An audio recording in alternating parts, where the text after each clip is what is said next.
அட்சய தீதி நல்வாழ்த்துக்கள். அதாவது அட்சய தீதி நாளில்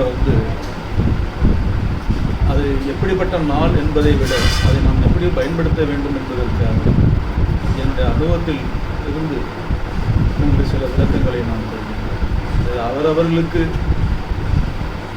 புரிதலுக்கு ஏற்றபடி அந்த கர்மாவுக்கும் ஏற்றபடி தான் புரிதல் வருகிறது. அதை நடைமுறைப்படுத்துவார். முதல்ல நமக்கு எந்த செயல் செய்தாலுமே முதல்ல ஒரு வைராக்கியம் இருக்கும். அந்த வைராக்கியமாக நாம் செயல்படும் போது அது எவ்வளவு தடைகள் வந்தாலும்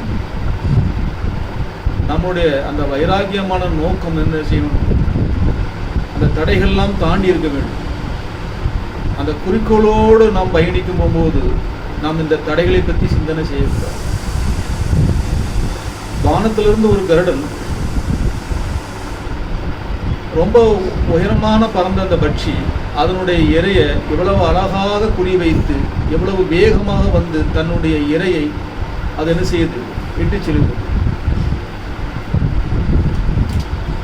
கனப்பொழுதுல அது என்ன நினைக்கிறதோ அதை சாத்தியமாக்குது. ஏனென்றால் அதனுடைய திட்டமிடுதல், அதனுடைய வைராக்கியம், அதோட ஊர்ந்து அது வருகின்ற அது நடக்கின்ற இடைபாடுகள் எல்லாம் அதை தவிர்த்து முடியாக்கி எதை நோக்கி அது பயணிக்கின்றதோ அதில் வெற்றி. நாம் பயணிக்கும் பொழுது பயணம் செய்கின்றோம், ஆனால் இடைபாடுக்குள் நாம் என்ன செய்கின்றோம், சிக்கிக்கொள்கின்றோம். எந்த பயணத்தை நாம் நோக்கி நடக்கின்றோமோ அது அவ்வப்பொழுதே மாறிக்கொண்டிருக்கிறது.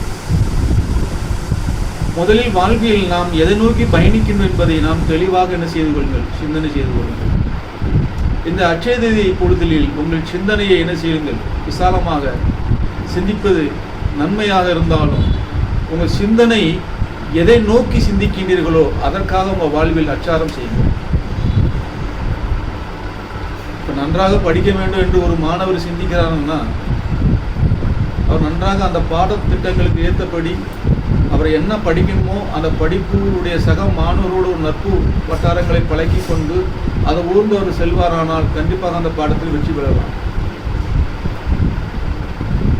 ஒரு சமையல் வேலை பார்க்குறாங்க அப்படின்னா இன்னைக்கு என்ன குழம்பு வைக்க போகிறாங்க அப்படின்னா அந்த குழம்பை பற்றி அவங்க சிந்தனை செய்திருந்தால் அந்த குழம்பு அழகாக வச்சு விடலாம். ஒரு பூ கட்டுறவங்களாக இருந்தால் அந்த பூ எப்படி கட்டணும் அப்படின்னு கொஞ்சம் பார்த்தாங்கன்னா பூ கட்டிடலாம். அப்போ எல்லா தொழிலிலும் மெனக்கெடல் கண்டிப்பாக இருக்குது. எல்லாமே சாத்தியம் சாத்தியம் சாத்தியம்.